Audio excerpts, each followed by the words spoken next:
Puji Tuhan, merdeka. Puji Tuhan, haleluya. Kita bersyukur kepada Tuhan. Tuhan itu baik dan luar biasa telah memimpin kita di jalan-jalan Tuhan. Mari kita buka di dalam Roma pasalnya yang ke-7. Roma pasalnya yang ke-7.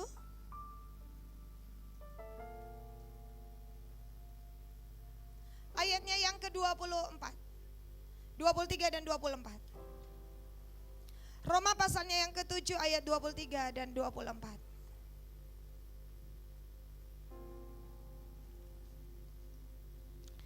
Mari kita akan baca bersama-sama.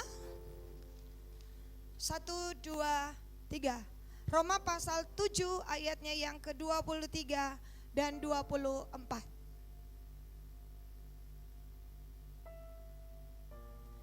Kalau di slide mungkin 24 dan 25. 24 dan 25. Ya.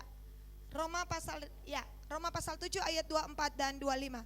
Mari 1, 2, 3 kita baca bersama-sama 2, 3. Aku manusia celaka. Siapakah yang akan melepaskan aku dari tubuh maut ini? Syukur kepada Allah oleh Yesus Kristus Tuhan kita. Firman Allah mengatakan, saudara, di dalam firman Tuhan, di dalam ayatnya yang ke-24 dan 25, tolong mundur. Alkitab mengatakan seperti ini. Aku manusia celaka. Siapakah yang akan melepaskan aku dari tubuh maut ini? Saudara, syukur kepada Allah oleh Yesus Kristus Tuhan kita. Ini adalah ungkapan daripada seorang Rasul Paulus yang diubah Tuhan dari manusia celaka menjadi 1 Timotius 6 ayat 11. Yuk kita lihat. 1 Timotius 6 ayat 11. 1 Timotius 6 ayat 11.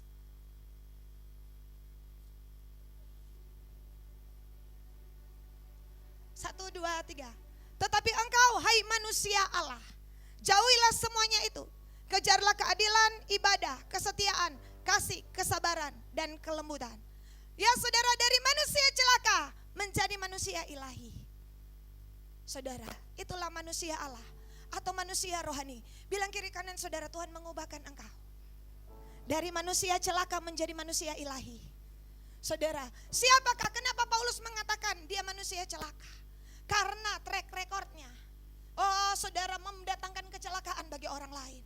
Tetapi saudara yang dikasih dalam Tuhan, hari ini kita akan melihat bagaimana orang-orang, saudara, saya sudah pernah sampaikan, bagaimana orang-orang yang disebut dengan manusia celaka, ketika mereka datang kepada Tuhan, tiada perkara yang mustahil bagi Tuhan. Saya pernah katakan, saudara, di KKR kemarin, Tuhan berbicara, saudara, tahukah engkau, ada manusia-manusia celaka yang aku ubah menjadi manusia ilahi.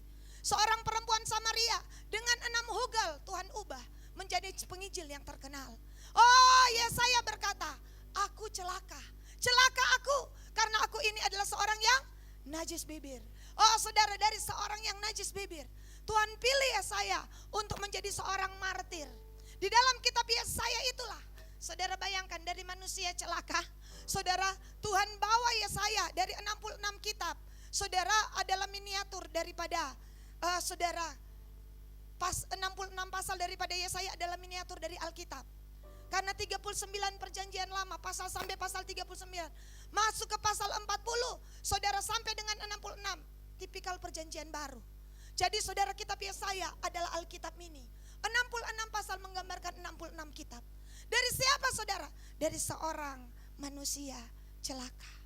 Dia yang berkata, celaka aku karena aku najis bibir. Tapi puji Tuhan, Yesus Kristus mengubah hidupku. Saudara, hari ini saya mau katakan, hanya Kristus yang dapat mengubah kita. Hanya Kristus yang dapat mengubah kita.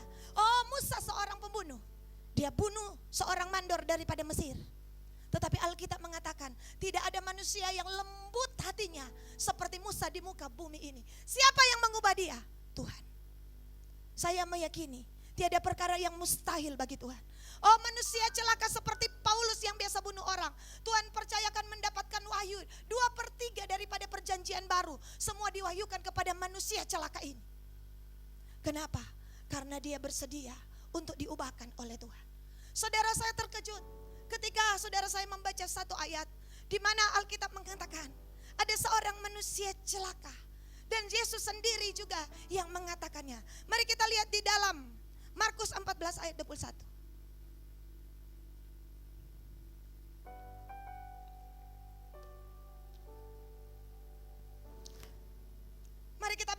pertama 2:3. Anak manusia memang akan pergi sesuai dengan yang ada tertulis tentang dia. Akan tetapi celakalah orang yang olehnya anak manusia itu diserahkan. Adalah lebih baik bagi orang itu sekiranya ia tidak dilahirkan. Mari kita lihat Matius 26 ayat 24. Matius 26 ayat 24. Ya, 1, 2, 3. Anak manusia memang akan pergi sesuai dengan yang ada tertulis tentang dia. Akan tetapi celakalah orang yang olehnya anak manusia itu diserahkan.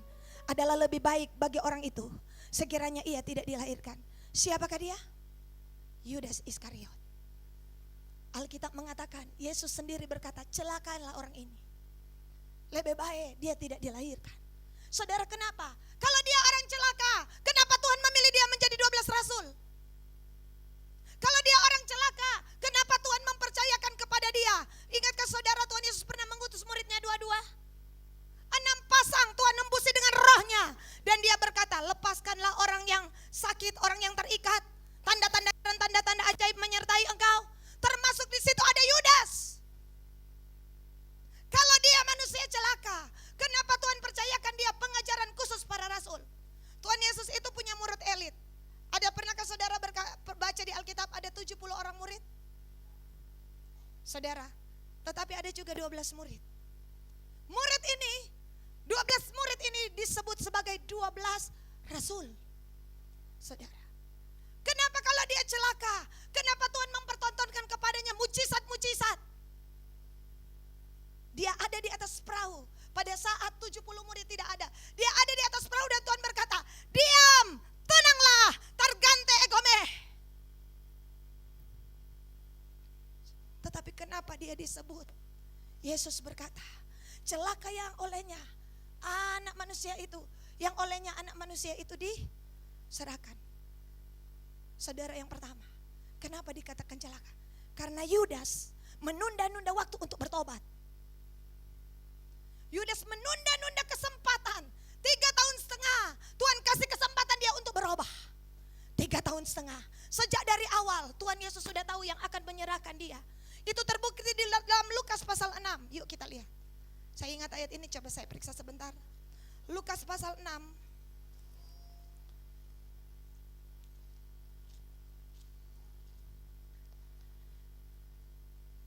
ayat 16.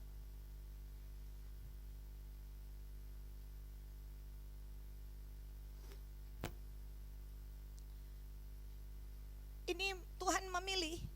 Coba lihat ayat 12. Ayat 12 dan 13.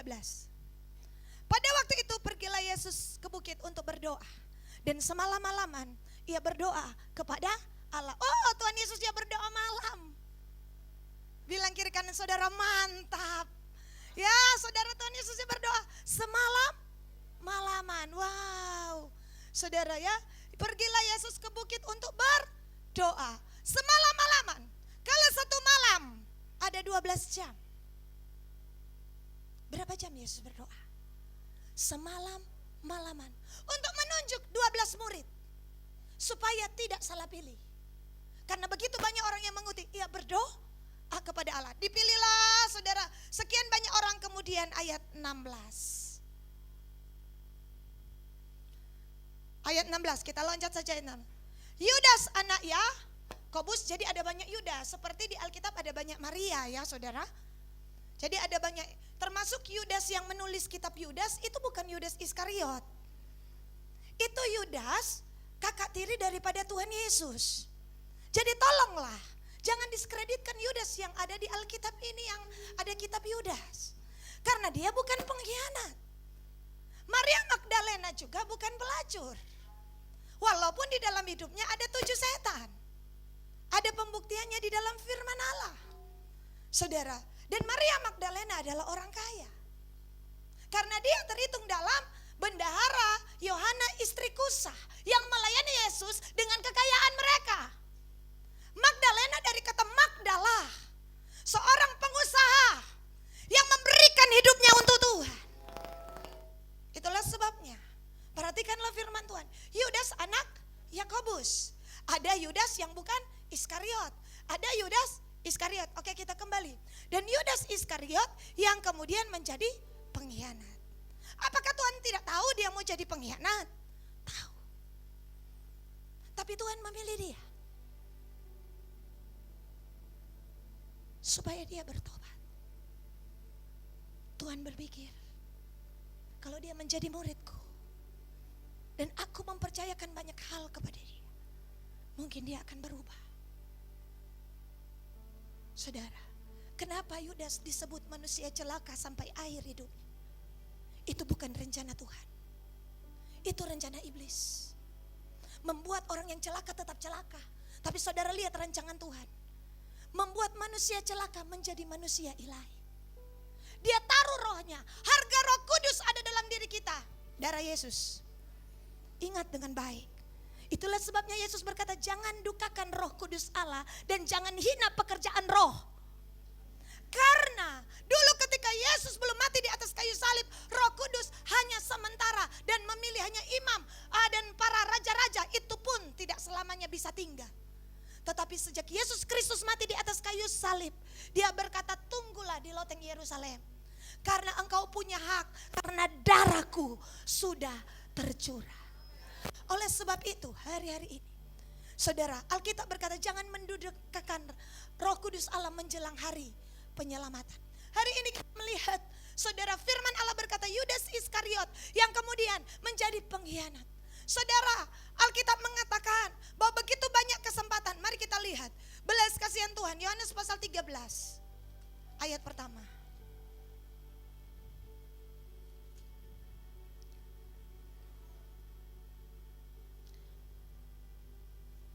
Alkitab bilang apa? Sementara itu sebelum hari raya Paskah mulai, Yesus telah tahu bahwa saatnya sudah tiba untuk beralih dunia ini kepada Bapa. Sama seperti ia senantiasa mengasihi murid-muridnya, demikianlah sekarang ia mengasihi mereka sampai kepada kesudahannya. Berarti Tuhan tidak ditulis murid-muridnya kecuali Yudas. Tidak. Dia tetap menyatakan kasihnya. Dan Alkitab mengatakan itu bagi saya adalah kesempatan terakhir setelah kesempatan-kesempatan yang Tuhan kerjakan dalam hidup Yudas. Saudara, ketika apa Alkitab mengatakan di dalam ayatnya yang kelima, ayat 5. Kemudian ia menuangkan air ke dalam sebuah basi dan mulai membasuh kaki murid-muridnya, lalu menyekanya dengan kain yang terikat pada pinggangnya. Membasuh kaki murid-muridnya, termasuk kaki yang akan mengkhianati dia. Yesus berharap Yudas sadar. Dia basuh kaki sang pengkhianat. Makanya Simon rasa begitu. Simon bilang, oh Tuhan, jangan kita pakai kindak Simon. Supaya teladan ini, kalau aku guru dan Tuhan bisa membasuh kakimu, demikianlah engkau akan lakukan kepada saudara-saudaramu. Hari ini saudara, kenapa apa yang menyebabkan Yudas, saudara, Yudas 3 tahun setengah terlalu mengeraskan hati. Itulah sebabnya Roma 13 ayat 11. Yuk kita lihat. Roma 13 ayat 11. Hal ini harus kamu lakukan. Mari baca sama-sama. Karena kamu mengetahui keadaan waktu sekarang, yaitu bahwa saatnya telah tiba bagi kamu untuk bangun dari tidur. Sebab sekarang keselamatan sudah lebih dekat bagi kita daripada waktu kita menjadi percaya. Keselamatan so lebih dekat. So lebih dekat tuh sumber air. Iklan bilang. So lebih dekat Tuhan mau datang daripada waktu kita menjadi percaya. Sebab sekarang keselamatan sudah lebih dekat. Tuhan berkata, Yohanes mengingatkan, saudara-saudaraku, ini adalah waktu-waktu yang terakhir. Pergunakan kesempatan yang ada. Jangan sia-siakan kesempatan. Karena apa? Keselamatan sudah lebih dekat. Seorang antikristus akan bangkit, bahkan banyak antikristus. Hari-hari ini sudah mulai dinyatakan dengan waktu Tuhan. Nanti Pak Gembala akan bukakan bagi kita semua. Apa yang didapat hari-hari ini sungguh sangat mengejutkan. Apa yang dibuatkan firman Tuhan sedang terjadi. Sampai kemarin Ketua BPD Pendeta Vero Tunas berkata, saya sangat terkejut. Tapi saya akan merubah doa saya. Saya akan merubah pengiringan saya dengan Tuhan. Karena saya terkejut betapa sudah semakin dekat. Oleh sebab itu, saudara yang dikasih dalam Tuhan, kita sudah semakin dekat. Tuhan minta kepada kita, jangan buang-buang kesempatan. Jangan sia-siakan kesempatan. Saudara, karena waktu ini akibat Yudas terlalu banyak buang waktu. Yudas pernah ditegur ketika dia marah-marah ketika Maria Betania memberikan minyak narwastu. Tuhan berkata, biarkan dia, jangan ganggu dia Yudas. Karena Yudas mencuri kas. Betapa Yudas begitu cinta dengan dunia ini. Kenapa dia hidup dalam hidup yang mencelakakan. 1 Timotius 6 ayat 8, 9, 10. Yuk kita lihat.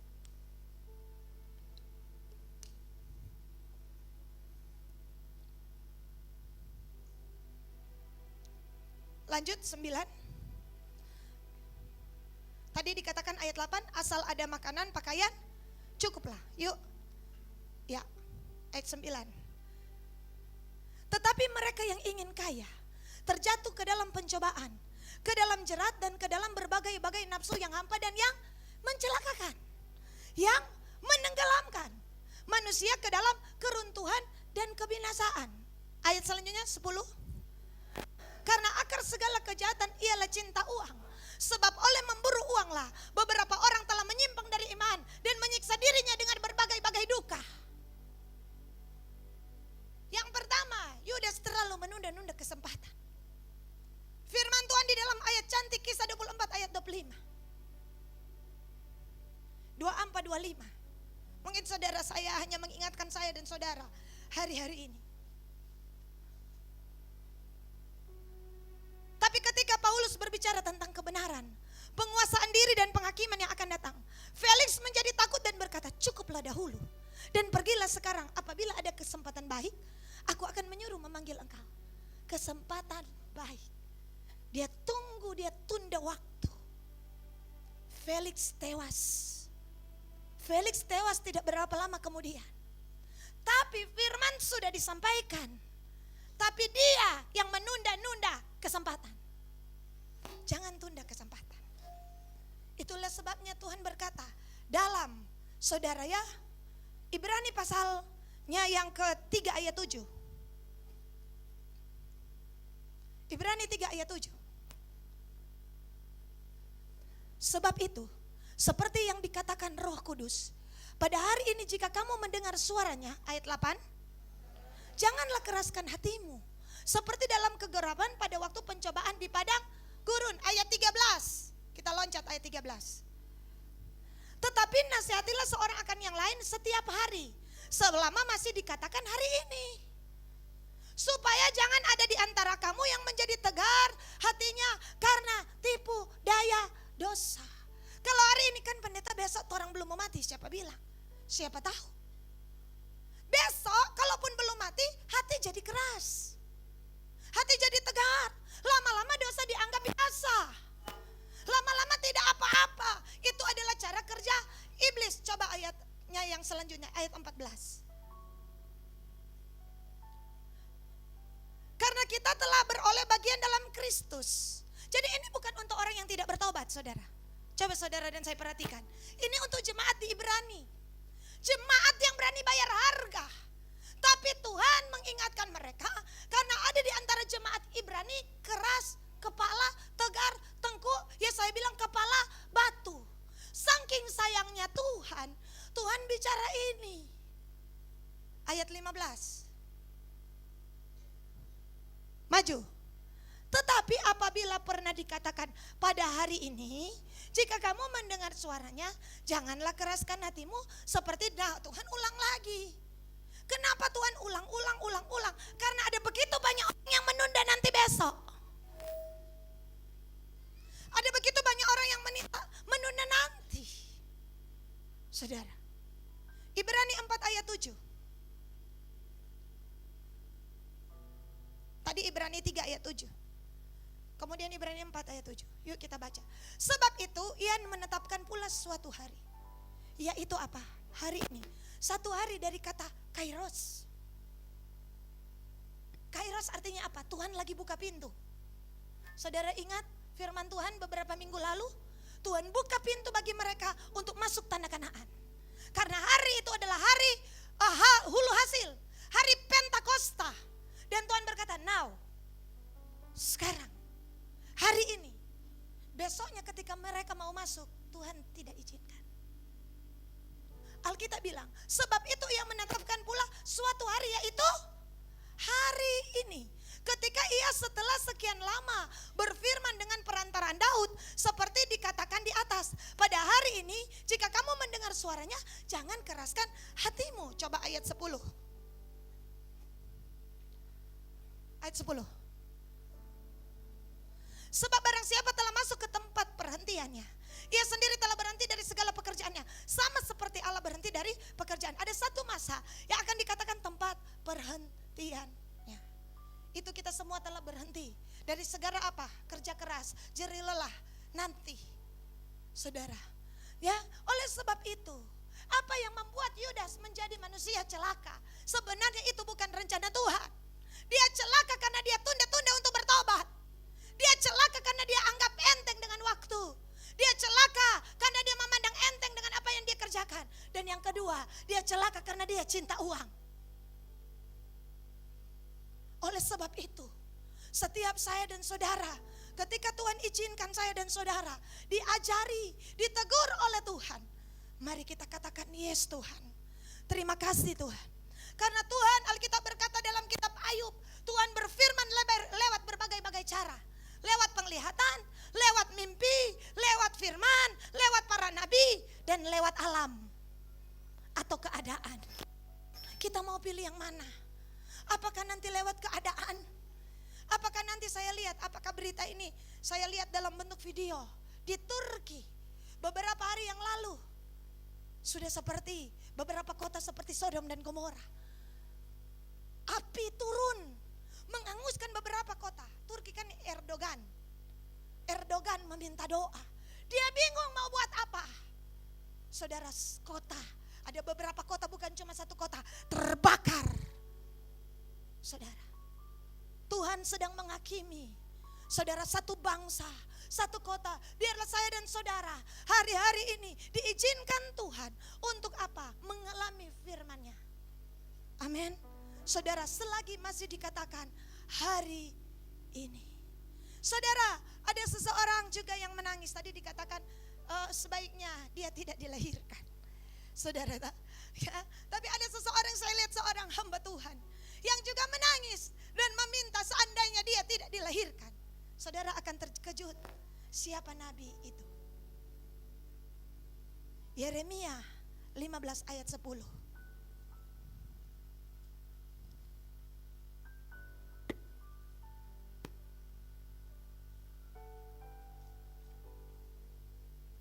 Oh, mati. Oke, kita baca saja sambil menunggu. Yuk, 1, 2, 3. Celaka aku ya ibuku, bahwa engkau melahirkan aku, seorang yang menjadi buah perbantahan dan buah percederaan bagi seluruh negeri. Aku bukan orang yang menghutangkan ataupun orang yang mengutang kepada siapapun, tetapi mereka semuanya mengutuki aku.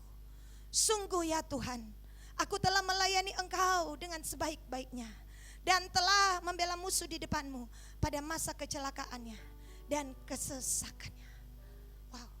Kenapa Yeremia berkata celakalah aku? Karena aku pernah bahwa engkau, ibuku, telah melahirkan aku. Yeremia jatuh ke dalam sebuah depresi yang dalam. Karena pekerjaan Tuhan, Yeremia mau dibunuh. Alkitab mengatakan Yeremia 11 ayat 21. Kita lihat sejenak.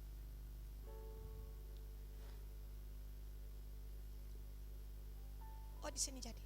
Sebab beginilah firman Tuhan tentang orang-orang Anatot yang ingin mencabut nyawaku dengan mengatakan, janganlah bernubuat demi nama Tuhan, supaya jangan engkau mati di tangan kami.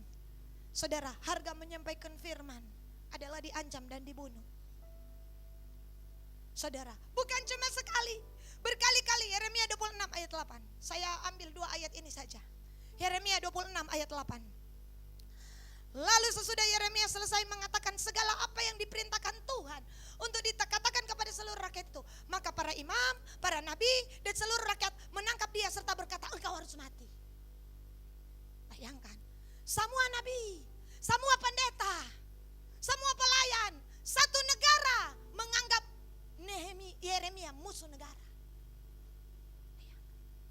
Yeremia stres. Dia berada dalam titik di mana dia bilang, Tuhan, aku telah melayani Engkau dengan sebaik-baiknya. Ya, seandainya aku tidak pernah dilahirkan, mungkin itulah sebabnya. Tuhan tahu, Tuhan kan Maha tahu. Yeremia akan mengeluarkan perkataan ini. Makanya Tuhan sudah panggil dari alam, Yeremia, sejak dari kandungan ibumu, aku telah memilih kamu. Oh, di antara semua orang, aku telah menetapkan engkau menjadi nabi atas bangsa-bangsa. Jangan sesali kelahiranmu, karena lewat kelahiranmu bangsa ini akan diberkati. Saya mau katakan, mengikut Tuhan ada resiko, mengikut Tuhan ada tantangan. Mengikut Tuhan, kemarin ketika kita berada di satu tempat, ini kan mati, saudara ya, di Batu Putih. Saudara, mereka diancam. Tapi saudara, mereka berkata, ya saudara, setelah kita pulang 2 hari mereka bolak-balik. Dan saudara tahu, ternyata pada waktu kita mau masuk ke daerah itu, saya tidak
maka masuklah kita tanpa. Makanya kan dia dari begini. Saya bilang, salah-salah lemo basangka malaikat yang kasih mabo. Masa malaikat yang kasih mabo? Saudara, akhirnya mereka katakan, yang salah siapa? Kalian kan yang jaga. Kalian yang jaga, karena besok dikumpulkan di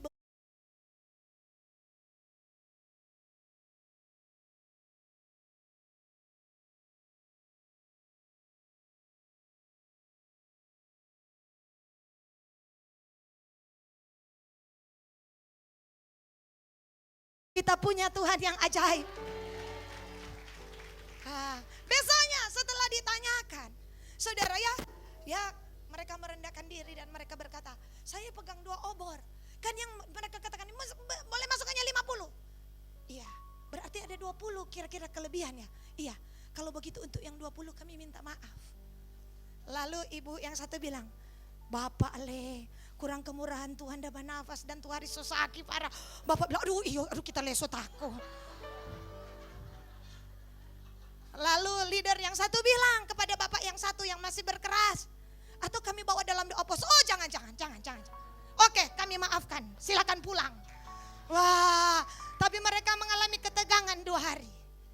Nona Polon bagaimana Bu? Kita pergi? Oh jangan, di kantor Jo, santai. Ya saudara, kenapa saudara? Semua ada resiko. Dia bilang begini, Bu, kita so hitung paling berapa bulan di penjara, tabagi. Kita katakan itu buruk-buruknya. Saudara, saya katakan saudara, orang yang melayani Tuhan berani meresikokan, bukan karena nekat, tapi karena Tuhan yang menyuruh. Saudara lihat tanggal 18, siapakah yang menyuruh kita kalau bukan Tuhan? Begitu lewat karena yang polisi satu bilang di sebelum Polres, kan sudah berhenti kita pertama. Tapi kayak bilang kesana, rupanya ada apel para polisi. Dan kita lewat, lagu apa itu? Merah putih teruslah kau berkibar. Semua polisi langsung, karena pas apel merapat di pagar. Karena kan sama rata, karena kita kan di atas tronton. Saya pikir, aduh polisi lihat, dan kami katakan merdeka, mereka katakan merdeka. Habis itu mereka bilang apa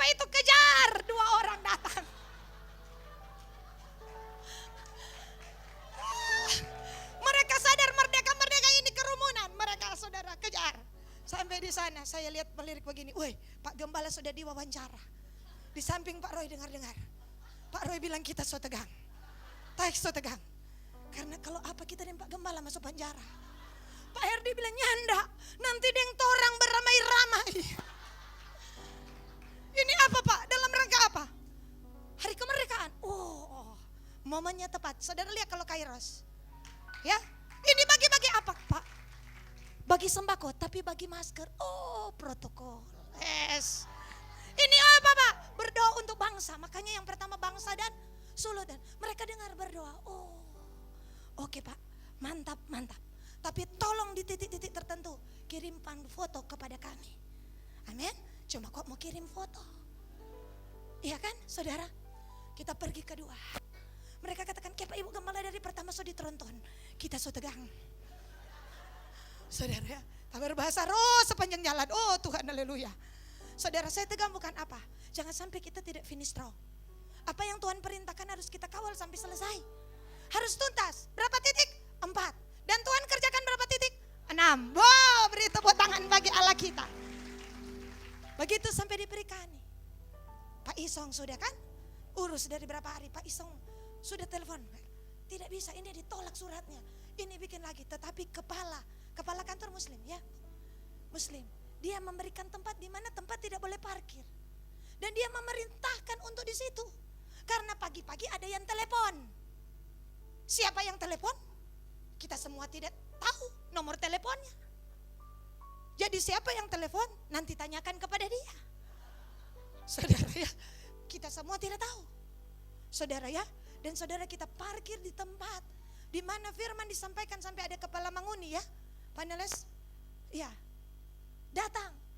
Ya saudara, untuk apa? Minta didoakan. Saudara, itu semua karena apa? Karena kita bersatu. Di mana ada unity, di situ ada berkat Tuhan. Di mana ada kesatuan, di situ ada berkat Tuhan. Ya saudara, ini Pak Erdi dengan Pak siapa itu? Neles, Pak Sito. Minggir, mobil. Satu bilang, siapa dia suruh? Sudah Pak ACC, sudah. Ya saudara, mereka bekerja dengan otoritas. Masuk di Winenet. Ya saudara, kerjakan itu dengan motivasi apa? Kita tidak mengerjakannya secara, ayo mari kita tegumuli itu di dalam doa. Kita telah rami itu di dalam doa dan puasa. Secara unity, secara bersama-sama. Kita telah rami itu dengan begitu kuat. Dan Tuhan memerintahkan apa yang Tuhan perintahkan. Kita kerjakan. Itulah sebabnya Tuhan tegur Yeremia. Di dalam Yeremia pasalnya yang ke-15 ayat 19.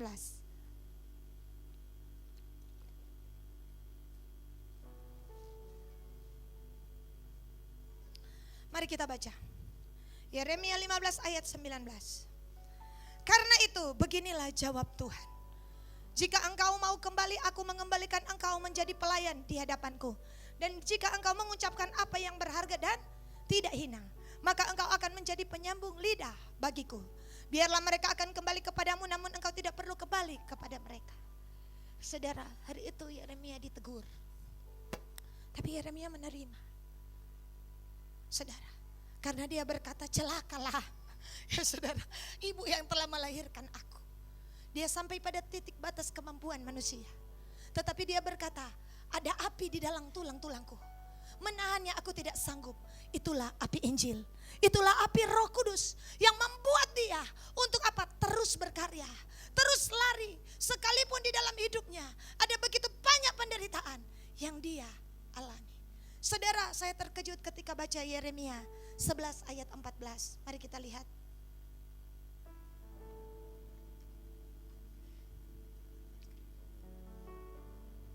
Yeremia 11 ayat 14.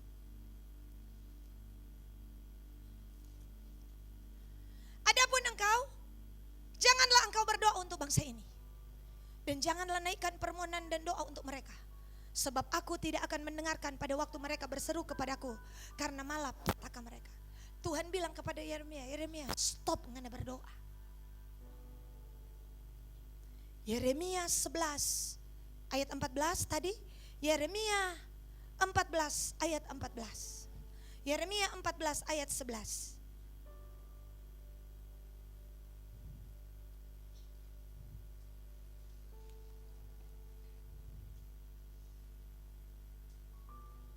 Tadi Yeremia 11 ayat 14, sekarang putar Yeremia 14 ayat 11, sama ayat, sama isi. Tuhan berfirman kepadaku, jangan engkau berdoa untuk kebaikan bangsa ini. Bayangkan, pakai tanda tanya. Tuhan bilang stop Yeremia, stop mengenai berdoa. Saudara, stop Yeremia. Ya, Alkitab bilang Yeremia 7 ayat 16.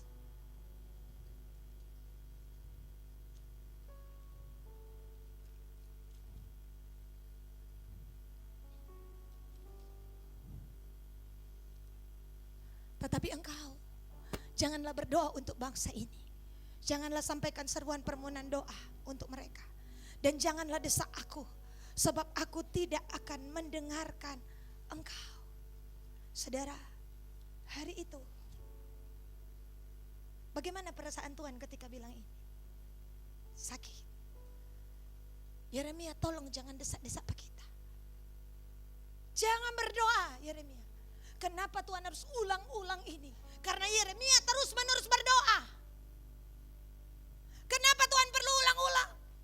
Karena Yeremia tahu Tuhan tidak mungkin menolak doa. Karena Yeremia tahu, saudara, dia berdoa seperti apa Yeremia 9 ayat 1.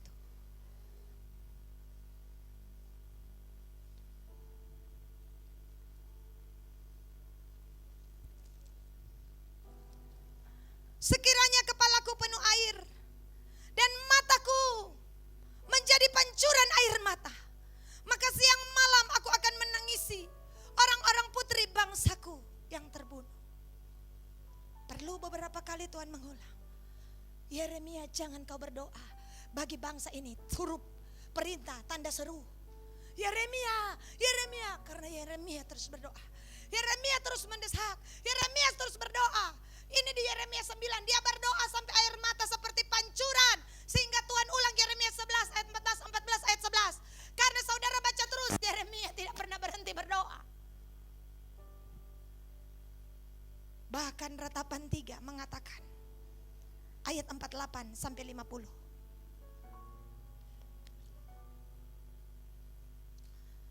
Ratapan 3 ayat 48 sampai 50. Mari kita baca bersama-sama. Air mataku mengalir bagaikan batang air. Saudara bayangkan, saya pernah cerita tentang air mata. 1 bulan menangis belum tentu sampai begini. Masa le pendeta, notes jokon tampung. Saudara, betul. Saudara, makanya air mata itu di dalam pertobatan kekal nilainya. Seperti khotbah kemarin, ya, oleh Pak Sito, doa. Engkau mengambil yang terbaik yang tidak akan pernah diambil daripadamu. Kenapa? Karena kekal. Doa itu akan tetap ada di hadapan Tuhan. Wahyu 5 ayat 8, Wahyu 8 ayat 5. Doa dan apa? Air mata. Kekal. Kita kembali ke surga, kita akan melihat air mata orang-orang kudus sedang Tuhan perhitangkan. Dan akan Tuhan kembalikan supaya anakmu bertobat, keluargamu bertobat, istrimu bertobat, sanak keluargamu bertobat. Itulah sebabnya Yeremia terus berdoa. Bahkan Alkitab mengatakan, Ratapan 3 ayat 48, air mataku mengalir bagaikan batang air. Pancuran ya saudara, karena keruntuhan putri bangsaku. Air mataku terus menerus bercucuran dengan tak henti-hentinya. Sampai Tuhan memandang dari atas dan melihat dari sorga. Yeremia stop berdoa. Kita nak mau dengar. Jangan desak-desak Pak kita, karena Yeremia ikut-ikut dari belakang berdoa terus. Siang malam Yeremia berdoa. Ya Tuhan, lihat berdoa terus. Dia bilang enggak masalah Tuhan. Sampai Tuhan memandang kepada kami. Enggak masalah. Saya akan tetap berdoa. Apakah hari-hari ini? Mari Kingdom Vision. Lanjutkan. Lanjutkan. Amin. Doa ada harga. Ya, pertobatan ada apa? Price-nya, harganya. Saudara, kegerakan ada harganya. Itulah sebabnya saudara kita terus menerus berdoa. Ya saudara, bilang kiri kanan, belum 3 bulan. Saudara ya, saya melihat minggu ini absen saudara ya. Saya lihat urukos yang pirua, ada 5, ada 3, ya Ya saudara, ada 20 konta tidur semua. Ada satu bilang, Ibu Gembala, begitu pendeta Cornelius membawakan satu ayat, saya hanya dengar yang di awalnya, sisanya saya berada di awan-awan.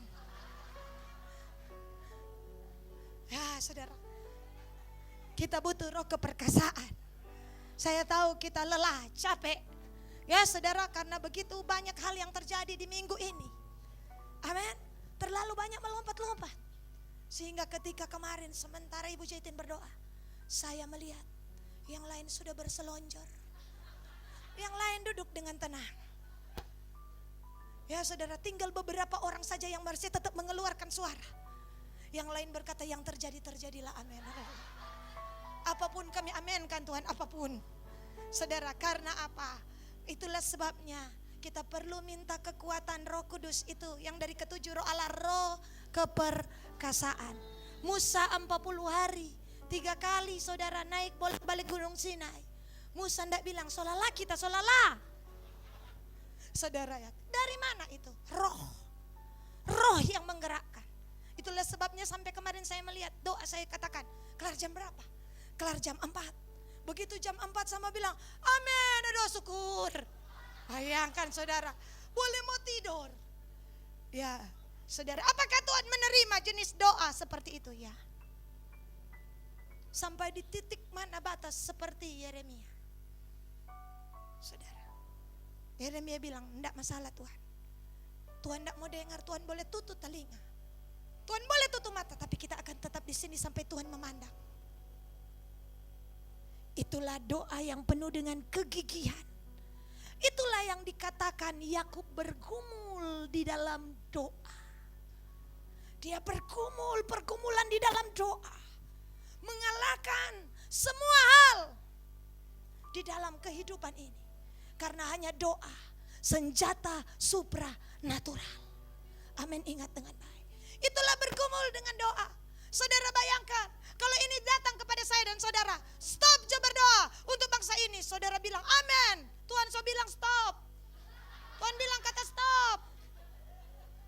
3 kali Ibu Gembala Tuhan bilang stop. Kayak Ibu Gembala kurang 3 bulan. Tuhan bilang kan itu stop. Iya, ini kan Tuhan yang berfirman. Jangan desak aku Yeremia, jangan desak aku. Kenapa? Yeremia kenal hati Tuhan. Dia tahu Tuhan tidak sampai hati. Karena ada di Alkitab, tidak sampai hati aku menindas anak manusia. Ada. Saudara ya, firman Allah berkata bahwa apa saudara, tetapi tertindas itu baik. Supaya apa? Kita belajar apa? Yang benar. Ya saudara, nanti saya cari. Tetapi saya pernah mendapatkan ayatnya. Tidak sampai hati Tuhan menindas anak-anak manusia. Tidak sampai hati saudara. Tuhan itu penuh kasih, penuh belas kasihan. Kalau ada yang dapat nanti sampaikan.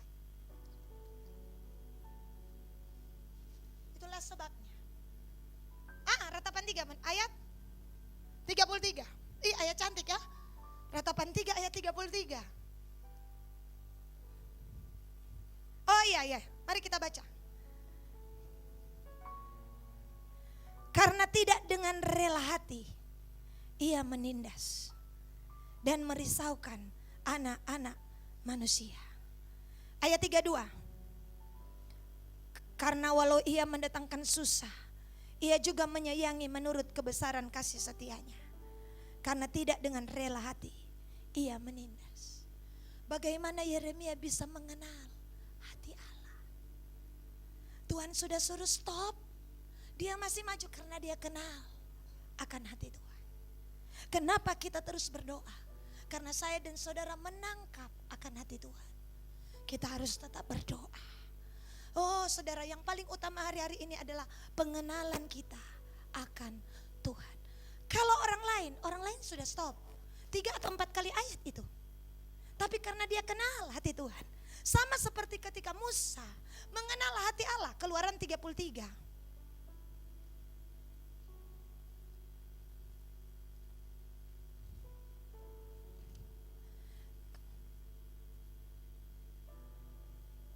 Ayat 9-10.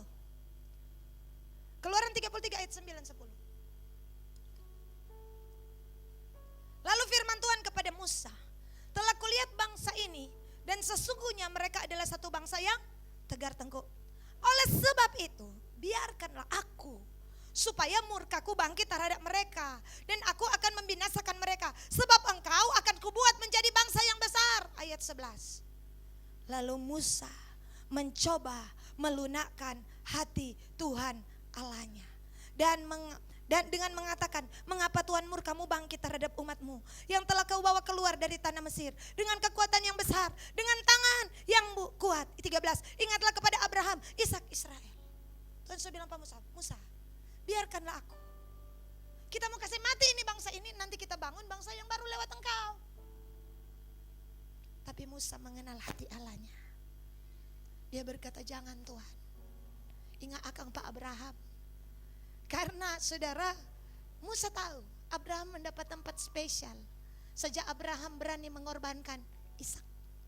Dari mana Musa tahu hubungan? Karena sebelumnya Musa telah ada di atas gunung 40 hari. Dia telah menangkap akan hati Tuhan. Saudara tahu, kalau membaca kitab Musa ini, saudara, dia terus menerus membela umat Israel. Dia terus menerus berdoa untuk umat Israel. Bahkan permohonannya sendiri hanya dia ajukan satu kali. Permohonan apa?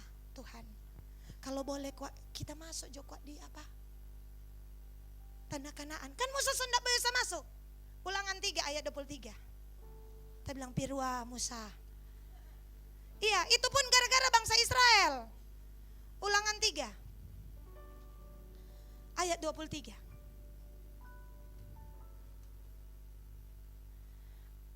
Yuk kita baca. Dan 24 kita baca sama-sama ya, karena ini tidak muncul di sini. 23. Juga pada waktu itu aku mohon kasih karunia daripada Tuhan demikian.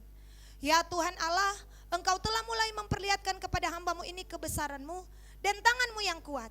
Sebab Allah manakah di langit di bumi yang dapat melakukan perbuatan perkasa seperti engkau? Ya, ayat 25. Biarlah aku menyeberang dan melihat negeri yang baik yang di seberang sungai Yordan, tanah pegunungan yang baik itu, dan gunung Libanon. Jadi saudara, ini Allah Elohim, ini kedekatan, keintiman. Ya, lalu Musa angka-angka ke Tuhan. Ya, Tuhan, siapakah seperti engkau? Duh, engkau mantap Tuhan, engkau mulia Tuhan, engkau gagah perkasa Tuhan. Ya kan, karena saking dia kenalnya. Boleh aku menyeberang? Kong Tuhan jawab apa? Ayat 26.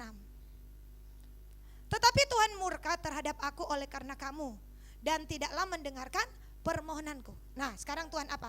Tuhan berfirman kepadaku, cukup, tanda seru, jangan lagi bicarakan perkara itu dengan aku. Kelar Musa. Bayangkan saudara. Ya, ini firman Tuhan bilang. Dia bilang, Tuhan, tak mau menyeberang. Tuhan bilang cukup Musa. Nyak ungkit soal itu. Soal itu sudah diputuskan kemarin. Ngana ndak mau masuk. Karena siapa? Karena orang Israel toh buat dia pahit hati. Musa komplain nak? Musa naikkan lagi? Enggak. Tapi untuk Israel, biar Tuhan somara dia sosok Tuhan. Biar Tuhan bilang jangan Musa, biarkanlah. Enggak, dia berdoa, dia melunakkan hati Allah. Bahkan kalau saudara baca ketika kemarin tidak masuk tanah perjanjian, Musa naik 40 hari. Ulangan 9 ayat 18, Musa bayar itu pemberontak itu naik 40 hari. Untuk minta ampun lagi. Karena dia tahu bangsa Israel telah melewatkan kesempatan dan telah menyakiti hati Tuhan. Tapi untuk permohonan dia masuk. Dia punya keinginan satu-satunya adalah masuk tanah Kanaan. Tapi ketika Tuhan bilang cukup, enough, Musa terima. Saudara, ini orang manusia ilahi. Untuk kepentingan orang lain dia bolak-balik. Untuk kepentingannya diri sendiri. Ketika Tuhan bilang cukup, dia terima. Saudara, hari-hari ini kita belajar untuk mengenal hati Tuhan. Yang terakhir, ada seseorang yang pernah menyesal kenapa dia dilahirkan. Siapakah dia? Ayub pasal 3 ayat 1.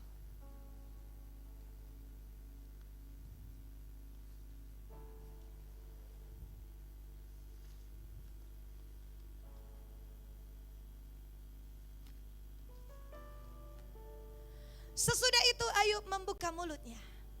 dan mengutuki hari kelahirannya. Maka biar berbicaralah Ayub, ayat 3, biarlah hilang lenyap hari kelahiranku, dan malam yang mengatakan seorang anak laki-laki telah ada dalam kandungan. Nanti saudara baca DP terus. Ronde pertama, iblis menanti-nantikan Ayub menyangkal Tuhan. Ketika semua dia alami kehilangan, ya kan? Saya rasa yang paling pedih kehilangan orang yang dia cintai. 10-10-nya mati. Dan apa yang Ayub lakukan? Ayub 1 ayatnya yang ke-21 berkata, dengan telanjang aku keluar dari kandungan ibuku, dan dengan telanjang pula aku akan kembali ke dalamnya. Tuhan yang memberi, Tuhan yang mengambil. Terpujilah nama Tuhan. Dia tetap menyembah. Setelah itu Ayub menyembah. Itu yang membuat iblis marah. Kenapa? Karena di alam roh, saudara, telah terjadi sebuah pertarungan. Pertarungan tanda kutip. Karena orang ini memiliki gelar apa? Ayub saleh, takut akan Tuhan, apalagi menjauhi kejahatan. Dari Tuhan bilang, ayo iblis, ngan ada ron-ron. Iya, memang iblis pekerja baron. Iya saudara baca, dia menjelajah seluruh bumi. Dia mau keker-keker, dia paling nafsu kepada orang yang tetap menyembah Tuhan. Makanya dia bilang, oh tunggu, dia bilang. Iya kan? Dan ketika itu Ayub bilang apa? Iya, karena engkau yang mendirikan pagar. Pagar dalam bahasa Ibrani, formasi perlindungan. Wes, Tuhan kalau melindungi kita pakai formasi. Mikael paling muka. Ya saudara, kemudian berapa lapis? Iya saudara, itu saya baru dapatkan, oh dari kata apa? Mendirikan formasi perlindungan dan benteng. Makanya Tuhan adalah benteng bagi umatnya. Kalau Tuhan tetap dirikan pagar, tidak ada satu orang pun bisa masuk. Tidak ada satu iblis pun. Makanya kan Ayub bilang, engkau mendirikan pagar. Sekarang, mari kita buktikan. Ayub itu cuma rata-rata banyak orang. Kalau senang mereka memuji Tuhan. Kalau susah mereka akan meninggalkan engkau dan tidak akan menyembah engkau. Dan Tuhan bilang, oke, mari kita lihat. Hari itu iblis tegang, malaikat buka mulut. Apa yang akan terjadi ini? Iya saudara, karena sementara itu. Satu bilang apa? Bapa, peternakan habis. Bapa, pertanian ludes. Bapa, iya kan? Musuh masuk. Oh, seperti dikerubungi saudara. Dan yang terakhir yang membuat jantungnya rasa-rasamu terhenti. Ya, anak-anak yang engkau sayangi tewas. Betapa Ayub sangat menyayangi anak-anak. Setiap hari diajak anak-anaknya ibadah. Ini kepala keluarga yang luar biasa. Dia kuduskan mereka. Dia ingatkan mereka, nak, jangan berbuat dosa pada Tuhan. Ayub senantiasa itu yang Ayub lakukan. Saya percaya itulah natural daripada bapak-bapak Kingdom Vision. Mengingatkan anak-anak, aduh anak-anakku sayang, jangan bikin dosa, jangan berbuat dosa. Dia kuduskan mereka, dia persembahkan persembahan sebagai dupa. Betapa dia sangat menyayangi anak-anaknya. Dan hari itu dapat kabar, anak-anaknya tewas. Mudah diucapkan, tapi ketika dialami, saya katakan kepada seorang ibu, seperti ada apa ini, kuliti ini. Kehilangan orang yang dicintai tidak segampang yang dipikirkan. Dan iblis bilang, oke, kutuki alam. Iblis sudah menanti-nanti. Karena ini terbuka di alam roh. Respon kita terbuka saudara. Ya saudara, surga akan mendengar dan neraka akan menyaksikan. Betapa ketika kita alami sesuatu dan kita berkata, Tuhan, engkau baik. Seperti terjadi sebuah gempa rohani. Hari itu, saudara, malaikat bertempik sorak. Ayub enggak lihat. Kalau torang solia. Ayub enggak ada kitab Ayub. Tuhan diam. Tapi sesungguhnya ini membawa sebuah kebanggaan besar di hati Tuhan. Bahwa ternyata Tuhan benar. Ada seseorang di muka bumi ini yang akan tetap menyembah sekalipun di tengah kesusahan. Bilang kiri kanan saudara, apakah engkau orangnya? Saya rasa ketika firman ini turun bagi kita, ini tidak kebetulan. Amin. Karena kita alami hari-hari ini. Bukan cuma alami, kita nikmati hari-hari ini. Ya. Sebuah kedukaan. sebuah apa yang namanya kehilangan. Itulah sebabnya Ayub bisa kolaborasi dengan siapa ini? Asaf, WL. Asaf itu WL andalan Daud. Kalau di sini ada WL andalan, Daud punya andalan. Dan WL itu, Asaf itu bilang begini, sekalipun dagingku dan hatiku habis lenyap. Karena di situ dia mengalami sunat hati. Mazmur 73 ayat 16 atau 26.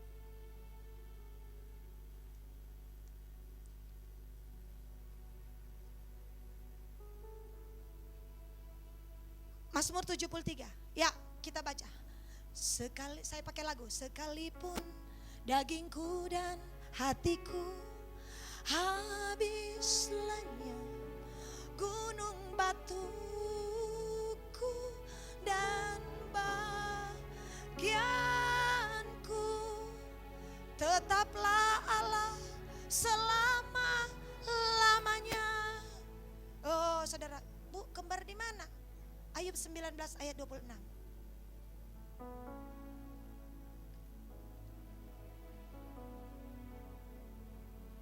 Ayub 19 ayat 26.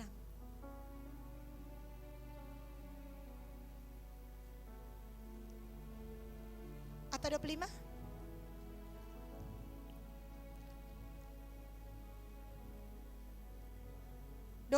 Ayub 19 ayat 26.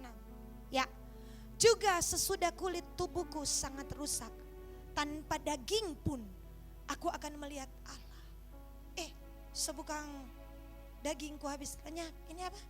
Soalnya tidak ada daging. Ini tuh sunat daging, kematian daging. Tanpa kematian daging tidak akan ada kepenuhan Kristus. Dan Alkitab berkata, sesudah kulit tubuhku rusak, tanpa daging pun aku akan melihat Allah. Ternyata orang harus disunat DP daging dan DP hati untuk jumpa dengan Tuhan. Untuk jumpa dengan Tuhan. Ya saudara, Ayub bilang, makanya hari-hari ini ada ketidakenakan di hati kita. Itu syarat untuk kita mendekat kepada Allah. Karena Tuhan pernah berfirman dalam Yeskel 44 ayat 7. Yeskel 44 ayat 7. 5 menit saya selesai.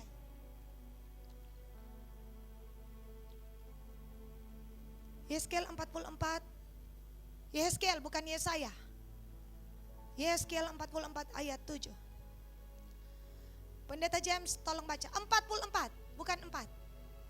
Yeskel 44 ayat 7, firman Tuhan, yang membiarkan orang-orang asing, yaitu orang-orang yang tidak bersunat hatinya maupun dagingnya, masuk dalam tempat kudusku, dan dengan kehadirannya mereka menajiskan waktu kamu mempersembahkan santapanku, yaitu lemak dan darah. Dengan berbuat begitu kamu lebih mengingkari perjanjianku daripada dengan segala perbuatanmu yang keji yang sudah-sudah. Tuhan bilang kalau ngoni kesebiar orang yang tidak sunat hati dengan daging masuk dalam tempat kudus, Tuhan marah. Untuk masuk ke tempat kudus, Alkitab mengatakan orang-orang yang tidak bersunat hatinya maupun dagingnya. Untuk masuk ke tempat kudus perlu sunat hati dan sunat daging. Lain le ibu tuh sunat daging, lain le tuh hati. Iyo tuh kita baru baca. Ayat 9.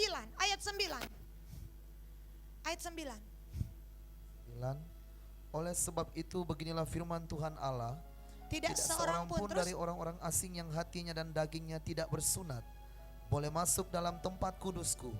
Ya, setiap orang asing yang ada di tengah-tengah orang Israel. Orang yang tidak sunat hati, yang tidak sunat daging, tidak boleh masuk. Boleh nanti berikutnya saudara lihat, tapi di level tertentu. Tapi untuk dalam kedalaman mendekat harus sunat hati, sunat daging. Itu hanya dapat dilalui melalui proses.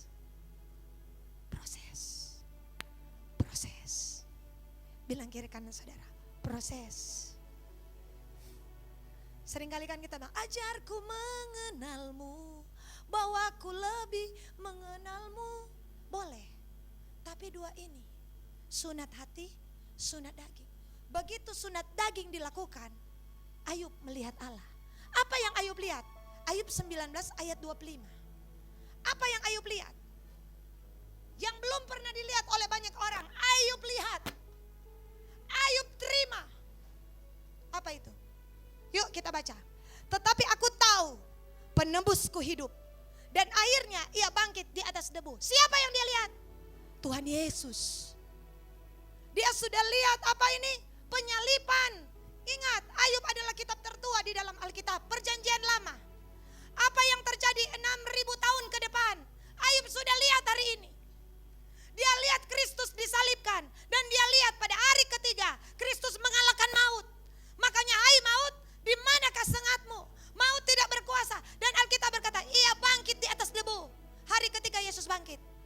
Orang belum tahu, Ayub sudah lihat. Harganya apa? Sunat daging, sunat hati. Makanya hari-hari ini Tuhan izinkan saya dan saudara untuk mengalami. Saya percaya, saudara, hari-hari ini masa penyaringan, pemurnian. Orang bijaksana pun bisa kehilangan iman. Orang bijaksana, Daniel menubuatkan satu hal yang saya paling takutkan, bahwa orang bijaksana pun akan jatuh, kata firman Allah. Makanya Tuhan berkata, jangan mengandalkan kebijaksanaanmu, tapi biarlah orang bijaksana memahami bahwa ia harus mengenal Allah. Bagaimana cara mengenal Allah? Masuk ke tempat kudus. Bagaimana masuk ke tempat kudus? Sunat hati, sunat daging. Cuma itu. Selama kita membawa keinginan daging, keinginan mata, keangkuhan hidup, kita tidak akan pernah bisa masuk lebih dalam. Terbukti Harun gugur di tengah puncak, karena Harun punya hal yang tidak bisa dia sunat dalam hidupnya. Makanya hari-hari ini Tuhan sunat kita lewat firman. Tuhan sunat kita lewat keadaan. Sunat daging tidak gampang. Mengalahkan mengantuk, mengalahkan lelah. Kita bergumul dalam doa, itu tidak gampang.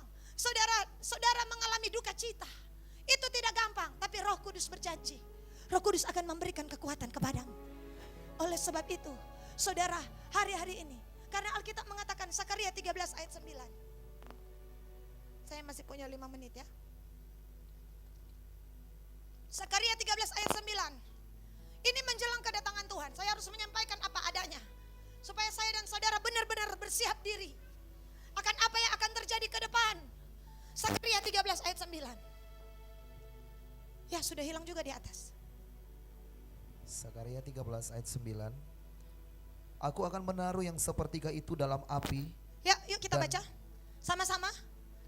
Aku akan menaruh yang sepertiga itu dalam api, dan aku akan memurnikan mereka seperti orang memurnikan perak. Aku akan menguji mereka seperti orang menguji emas. Mereka akan memanggil namaku, dan aku akan menjawab mereka. Aku akan berkata kepada mereka, mereka adalah umatku, dan mereka akan menjawab, Tuhan adalah Allahku. Saudara, siapa mereka? Orang-orang yang keluar dari apa? Api. Orang-orang yang apa? Dimurnikan seperti perak. Orang-orang yang apa? Diuji seperti emas. Mereka adalah umatku. Karena sebelumnya, ayat di atas sebelumnya, yuk baca ayat sebelumnya. Sepertiga itu yang akan menjadi umat Allah. Ayat sebelumnya, Sakaria 3 ayat 18. Ya. Ayat 8. Maka di seluruh negeri demikianlah firman Tuhan, 2/3 daripadanya akan dilenyapkan mati binasa, tetapi 1/3 daripadanya akan tinggal hidup. 2/3 mau tewas, saudara. 2/3 mati binasa, tapi 1/3 yang hidup. Mereka hidup, tapi mereka diuji, mereka dimurnikan. Saudara, ini cuma tafsiran. 2/3, 20 bagi 3 berapa? 6. Ini hanya tafsiran saya. Tafsiran, saudara ya. 2/3, 20 bagi 3, 6. Yang hidup tinggal 1/3. Tapi 1/3 itu harus lewati. Baca ayat selanjutnya. Ayat 9. Untuk mempersiapkan kita. Aku akan menaruh yang hidup ini itu. 1/3. Bilang kiri kanan saudara, saya dan saudara. Kita tidak akan binasa, tapi kita akan melewati ini. Amin. Yuk baca dengan sukacita. Amin. 1, 2, 3. Aku akan menaruh yang 1/3 itu dalam api, dan aku akan memurnikan mereka seperti orang memurnikan perak. Aku akan menguji mereka seperti orang menguji emas. Mereka akan memanggil namaku, dan aku akan menjawab mereka. Aku akan berkata, mereka adalah umatku. Dan mereka akan menjawab, Tuhan adalah Allahku. Tuhan memberkati. Masih ada lagi, cuma next time saja. Yang penting kita sudah tahu. Ketika kita alami ini, jangan takut. Roh Kudus tolong kita. Kristus tolong kita. Ketika kita berseru, Alkitab bilang apa? Tuhan pasti jawab.